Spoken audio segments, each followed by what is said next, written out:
अस्सलाम वालेकुम दोस्तों, आज हैं 3 नवंबर 2024 इस्लामाबाद सब्ज़ी मंडी। तो आपको चंद सेकंड्स में ढेर सारे सब्जियों के रेट बता देते हैं।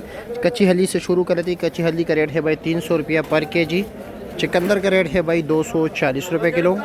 चाइना गाजर है भाई 300 रुपया पर केजी।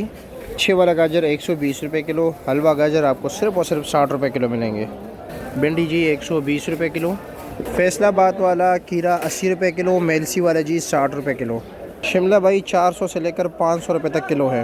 बैंगन जी 100 रुपये किलो। करेला जी 120, 130, 140 रुपये किलो। अरबी का रेट है भाई 160 रुपये किलो। फूल गोभी का रेट है भाई 90 रुपये किलो।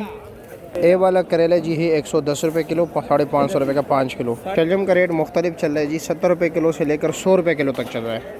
माड़ू टिंडा आप लोगों को मिलेगा जी 70 रुपये किलो। चापर वाला टिंडा 400 रुपये का 5 किलो। माड़ू है जी 60 रुपये किलो। तोरी 140 रुपये किलो।